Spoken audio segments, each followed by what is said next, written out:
ICE is now the highest-funded federal law enforcement agency in history, with more money per year at its disposal over the next 4 years than the budgets of the FBI, DEA, ATF, U.S. Marshals, and Bureau of Prisons combined. That sounds good. I mean, they're going to use the Department of Homeland Security basically as like a massive slush fund to fund every evil project they want to build. Whether it be like borderline military occupation, whether it be building gulags. Yeah, they're doing it all through the DHS. I can't wait for the next Democratic president to not abolish the DHS. Where is the thing that I was looking for? About the torture prison. Oh yeah, here we go. Since you all are so excited for me to take a look at this. Kilmar Abrego Garcia's torture in the Seesaw prison. Presumably what they subject pretty much everyone who goes there to. The proposed amended complaint also includes Abrego Garcia's first-hand account of torture and mistreatment at Seesaw, as well as developments regarding his return to the U.S. and the government's stated plan to remove him again. Nice. Plaintiff Abrego Garcia reports he was subjected to severe mistreatment upon arrival at Seesaw, including but not limited to severe beatings, severe sleep deprivation, inadequate nutrition, and psychological torture. There's a lot here. Inmates in Seesaw are confined to their cells for 23.5 hours daily and cannot go outdoors. They are denied access to reading materials, including even letters from friends or family. Inmates are prohibited from receiving visits from family and friends. Meals are provided through the bars, and the facility enforces strict regulations to maintain order. Cristosal, a leading human rights organization in El Salvador, released a comprehensive report detailing severe human rights abuses within the country's prison system, especially Seesaw. The investigation documented the deaths of 153 inmates between March 27, 2022 and March 27, 2023, attributing many to torture, beatings, and mechanical asphyxiation, or being strangled to death, and lack of medical attention. Autopsies revealed common patterns of lacerations, hematomas, sharp object wounds, and signs of choking or strangulation. Survivors report being forced to pick food off the floor with their mouths, subjected to electric shocks, and exposed to untreated skin fungus epidemics. Cristosal's director has emphasized these systemic violations have become state policy. Plaintiff Abrego Garcia was the first name called to disembark the plane that transported him to El Salvador on March 15, 2025. As he exited the aircraft, still in chains, two officials grabbed his arms and pushed him down the stairs, forcing his head down. There were strong lights illuminating the area, despite it being nighttime, and cameras were filming the detainees' arrival. This is when you would have seen the, like, Lay Epic White House promo video. Plaintiff Abrego Garcia was pushed towards a bus, forcibly seated, and fitted with a second set of chains and handcuffs. He was repeatedly struck by officers when he attempted to raise his head. He observed an ICE agent on the bus communicating with Salvadoran officials to confirm the identities of the Salvadoran nationals on board before the bus departed. Upon arrival at Seesaw, the detainees were greeted by a prison official who stated, "Welcome to Seesaw. Whoever enters here doesn't leave." Plaintiff Abrego Garcia was then forced to strip, issue prison clothing, and subjected to physical abuse, including being kicked in the legs with boots and struck on his head and arms to make him change clothes faster. His head was shaved with a zero razor, and he was frog-marched to cell 15, being struck with wooden batons along the way. By the following day, Abrego Garcia had visible bruises and lumps all over his body. In cell 15, Plaintiff Abrego Garcia and 20 other Salvadorans were forced to kneel from approximately 9 p.m. to 6 a.m., with guards striking anyone who fell from exhaustion. During this time, Plaintiff Abrego Garcia was denied bathroom access and soiled himself. The detainees were confined to metal bunks with no mattresses in an overcrowded cell with no windows, bright lights that remained on 24 hours a day, and minimal access to sanitation. After approximately 1 week at Seesaw, prison director Osiris Luna and other officials separated the 21 Salvadorans who had arrived together. 12 individuals with visible gang-related tattoos were moved to another cell, while Plaintiff Abrego Garcia remained with 8 others who, like him, upon information and belief, had no gang affiliations or tattoos.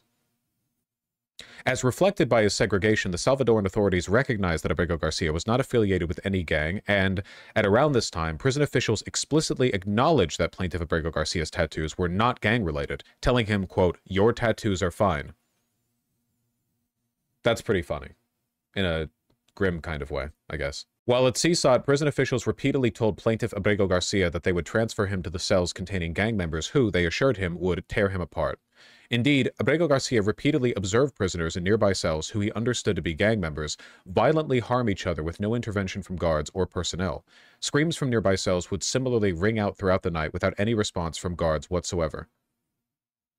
During his first 2 weeks at Seesaw, Plaintiff Abrego Garcia suffered a significant deterioration in his physical condition and lost approximately 31 pounds. 2 weeks, 31 pounds. dropping from around 215 to 184 pounds. On April 9th, plaintiff Abrego Garcia and 4 others were transferred to a different module in Seesaw where they were photographed with mattresses and better food, photos that appeared to be staged to document better conditions. On or about... I'm thinking again of, like, the liberalism of modern fascism, or of, like, the fake echo of what they want. Because what Trump and what the Trump administration and what Bukele want is Auschwitz-Birkenau. What they want is gas chambers and mass graves. But as a consequence of the world we live in today and the artifices that we have to maintain, we can't just disappear people, right? Like, if the US government felt comfortable just disappearing people, they wouldn't bother with any of this bullshit. There would just be, like, a facility somewhere that people get shipped to and never return from, and that would be that. There's some... Maybe it's not even necessary. Maybe it's like, maybe it's vestigial. Maybe they could get away with just doing a death camp right now in America. They, like, you know, if a journalist comes near, they just shoot at him and say, like, oh, you were trying to, you know, witness top secret state shit or whatever. I don't know. It just seems so odd to be in this weird juxtaposition where, like, you obviously want death camps, but you have to pretend that they're not. Like, you can't cross that final line and just say you want them to be death camps. I mean, obviously people like Laura Loomer are saying that, but the administration still is this weird back and forth. It's like the Nazis allowing the Red Cross into concentration camps. True, that is true. The Nazis did do that with the Red Cross, but I think they were doing that in a genuine effort to keep international pressure off of them, whereas, like, that was Germany then. This is America now. It makes me wonder, like, if the Red Cross tried to enter a death camp that ICE built, America would just turn them away. Would there even be any consequences? Like, back then, people were actually, like, waiting on that Red Cross report, you know? But what about now? It seems like now there's more transparency than ever, but it doesn't fucking matter. What would happen if they built a death camp on American soil? What if they built it in Nevada or whatever? They just built a death camp, and they built a big fence. Anyone who came within a mile of it gets, like, sniped or whatever, because they would put the fence up, and they would just send people there, and they would just never, ever leave, you know? What would people say? They would say, no one's coming out. Okay, whatever. And the big, beautiful bill just passed. What are you going to do about it? I don't know. Yeah, I think the Nazis always maintained plausible deniability among their population. Not super plausible, mind you. Like, you didn't have to be a genius to figure out what they were doing. Most German citizens, at least most politically aware German citizens, were fully aware of what they were doing. But I feel like there's a difference between the Nazis trying to keep the lid on it and the Trump administration trying to posture with the aesthetics, essentially, of building death in concentration camps, but then they still have to pose for the camera and pretend that their facilities are nicer than they actually are. I don't know. It's so weird. Somebody earlier said Zizek calls it liberal fascism, and I think that's pretty apropos. It's very, very strange. It's weird to think about. I don't know. There's a conspiracy theory going around in libspace that the military is forcing shackled immigrants out of cargo planes into the ocean. The military? Probably not the military. The DHS might do that. I guess it would just come down to whether or not people are tracked. But that seems unlikely to me. Like, if you already got them on a plane, why not just land them somewhere else? It could be happening, though. We'll see if it comes out. You know, tracking people.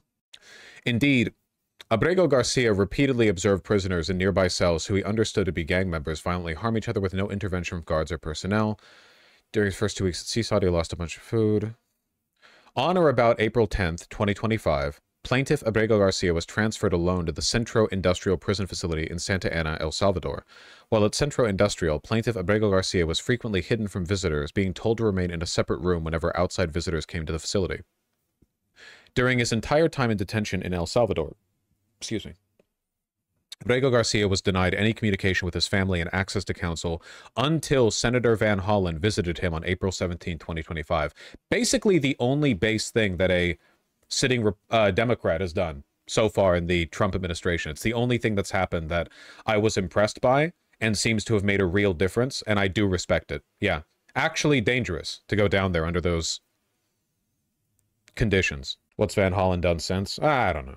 Vosh, didn't you say there's no way the bill gets signed by July 4th? Yeah, it goes to show what I know, huh? They got it through pretty quick. I just don't see much of a difference between now and then. Didn't we used to be economically reliant on Nazi Germany? I don't know how those two sentences are related, but no, we weren't economically reliant. International trade just wasn't that common back in the 1930s. I don't know how that relates to the other point, though. Didn't Hitler also start with concentration camps, but it was too expensive, so they moved past that to total annihilation? No, they were always going to kill the Jews. That was the term final solution is coined by Nazis because they want you to think it was like their last resort. They started with the end in mind. Their first plan was to kill them. They just had to go through this like political performance art to begin with, which I guess to an extent is what the Trump administration is doing right now. I thought they want to deport them first. No, they made like a token effort to deport like a few groups of tens of thousands of Jewish. They killed 6 million. So no, oh, take them.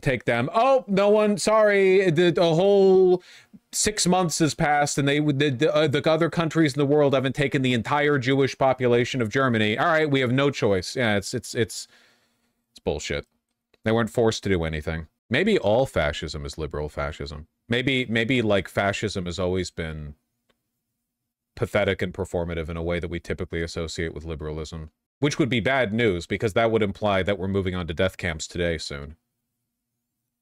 Like, I want to believe there's a distinction, like this is a cheap facsimile of a past fascist regime, but if it's following the same steps, that would imply we're kind of like leading in the same direction. If the US wanted to, it could go to death chambers tomorrow. That's probably true, yeah. That's probably true. They keep trying to build these camps outside of journalistic scrutiny, you know, like Alligator Alcatraz, and they're massively expanding Gitmo, shit like that. Why not sooner? Overconfidence coding for Sue? Everything has to ramp up, right? You never just jump from one elevation to another. You always have to, like, ramp up. They're definitely going to death camps? Yeah. I mean, they clearly want to. What is this? When we designate Trump and his guys as fascists, there is for me a remainder of what I cannot but call old leftist laziness, intellectual laziness. You see something bad, obviously, Trump and so on. Then you say, what's really bad? Fascism? He must be a fascist, you know. No, he's not simply a fascist. I don't have a good term. I now am playing with the term in my new book, liberal fascist. Because the paradox of Trump is a beautiful paradox of his notion of freedom. Bach is saying, we want to get rid of the pressure of the state, get the state off our backs, and so on and so on. And you know where they are ending now? Incredible censorship that even politically correct left at its worst didn't engage in. You know what is Trump saying? You remember a couple of months ago, he didn't do it. He wanted to prosecute Wall Street Journal for expressed some doubts about his politics on tariffs and so on. And it's going on. We are really getting caught in this paradox. Oh, jumped into his mouth at the last second there. Interesting. Yeah, I don't know. Do you personally see any endgame for the right beyond just death cult? I don't see very well. That's why I wear glasses. I mean, you have pointed out in the past how the historical Nazis were much more cringy than what Common Virabu wants to believe. Yeah, but I'm not really talking about cringe. I'm talking to this, like, artificial adherence. Like, okay, I guess what I'm asking is, in 1942, would, if the conditions were correct, would the Nazis have sent a Western media team to Auschwitz-Birkenau after setting some Jews up in, like, an artificial fake room that looked nicer, and they have nicer food? Or, well, maybe that doesn't work because at that point, well, it would have to be American media because we weren't in the war yet. In 1940, let's say 1941, okay? Would they bring America, they did that with the Red Cross? No, that's different. The Red Cross, they were trying to evade international scrutiny by getting a report falsified. But there's a difference between that and if Hitler was there with, like, a bunch of Jews who know they're going to be, like, shot after this is done or whatever, and they're posing in, like, a nice room, and he's like, yeah, see? They're doing fine. Wouldn't, like, it seems like, to a large extent, the Nazis were trying to keep the attention off of it, whereas Trump's administration keeps wanting to put attention on it, but then, like, kind of hem and haw about how bad it is. I don't know. It's very weird to think about. The world is very, very different now. I don't know. Is it different, or are we adjusting to the filter? It's different, but it might just be that the world is different and not that the fascism is different. The fascism might just be conforming in its typical syncretic fashion. It might be just conforming to the conditions of the world today, where like you now have like social media and you just didn't have it back then. I don't know. Zizek has been really obsessed with cancel culture and calling everything woke lately. He's been doing that for like a decade. More than a decade. He's always been like that. The problem with academic, like leftist academic philosophers, is that all of them have at some point been, they've had a lecture interrupted by an annoying pink-haired student who's told them that their N-word joke isn't that funny. And as a consequence, they're all free speech warriors. So they have all experienced like leftist cancel culture, basically. I'm kind of not joking. I really do think that's a big part of it. It's not like right-leaning people are telling Zizek his N-word joke isn't funny. But was it funny, though? Yeah, it was really funny. I don't know. It's like that episode from Band of Brothers where the Nazis start killing prisoners and burning camp documents once the Allies broke through the German border. You don't have to reference Band of Brothers. It just happened in real life, yeah. The Nazis desperately wanted to cover up evidence of their crimes. Whereas nowadays, like, I don't know. Fundamentally, they knew. Yeah. I think one of the problems that fascists keep running into is that you can propagandize all you want, but at the end of the day, it actually makes your tummy hurt really bad to be an Auschwitz guard. Like, this was a problem the Nazis kept running into. With the exception of an extremely small group of actual psychopaths, the vast majority of Nazis, members of the Wehrmacht, prison guards, even SS members, had no stomach for mass executions. That's why they did the gas chambers. Like, that's the reason why. Depersonalized, they're in a separate room, you literally can't see them when it happens. They industrialized it because it was so difficult. Like, even Hitler didn't have this. Didn't Hitler, like, literally ask to not be given reports on some of the killings because it made him ill?